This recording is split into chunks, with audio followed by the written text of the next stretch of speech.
friends, welcome to Creating with Jovi and to 100 Days of Pockets. In collaboration with Cindy A. Lewis, I have created this flip-up hidden pocket for day 67. Please be sure to check out my description box for a link to Cindy's Ko-Fi shop, where she has instructions on how to create all of these pockets. I appreciate you joining me today, my friends. I hope you're following along. If you've missed any episodes of 100 Days of Pockets, you can check out my playlist.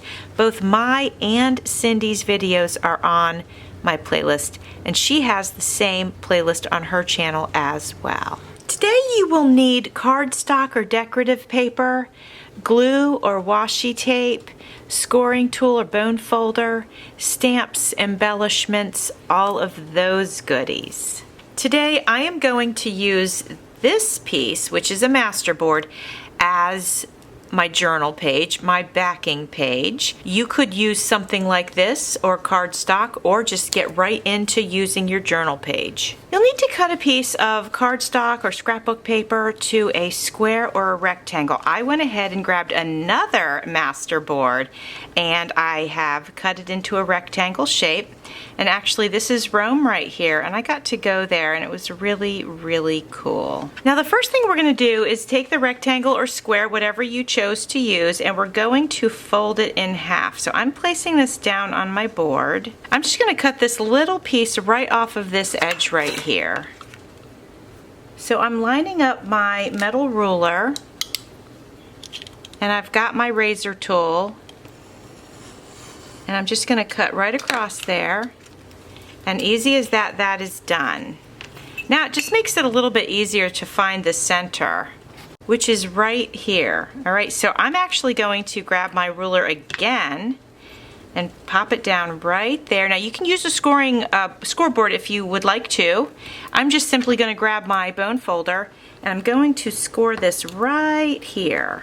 And that'll make it easier for me to fold this, especially because masterboards, they have layers of paper on them, and they're quite thick and they're not always easy to fold. So scoring these is definitely a good idea and makes it easier to get a nice straight fold. And you can see I'm scoring mine on both sides because it is really thick.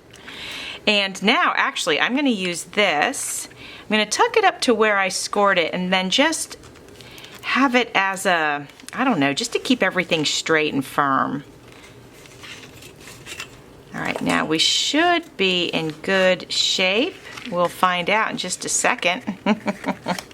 See, it's giving me a little hard time because it's so thick, but that's okay. I think we got it. Now I've got my backing sheet here, which will get glued onto my journal page when I have a journal that's ready for this style. And then I'm going to take this, and we have to decide what we want the front to be. Let's see, let's try it on for size. This is how this side looks, and this is how this side looks, and I actually like how the green looks. So let's go with that. We're going to take glue and we're going to add it to this part here. And now I'm going to glue this right down on the page. All right, that is glued down. It is certainly not dry yet. While this is drying, we're going to go ahead and add our hidden pocket. I'm going to just press this down real good. Take your pocket, open up the flap, just like this. We're going to glue a second piece underneath the flap, which is right here, on 3 sides to make a hidden pocket. Now before I do that, I'd like to take this, my handy dandy, very favorite stencil, and I'm not going to dip this. I'm just going to use whatever is left over because I don't want the ink to be too dark. You know, I want somebody to be able to write over it if they would like to. But I don't want it to be plain bright white either. Okay, let's see how we did. Yeah, not bad. Can easily be written over, so that's great. Now we're going to add our pocket up here, and that way it'll be more of in a hidden spot. This wouldn't be so hidden, but this definitely will. Scrap laying on my desk, so why not use this as a pocket? Let's see, if we put it here, then this could be the pocket part and something could slide right in and out of it. Let's go ahead and get something interesting on this as well. That looks nice. Now I can go ahead and attach that. I'll be gluing these 3 sides.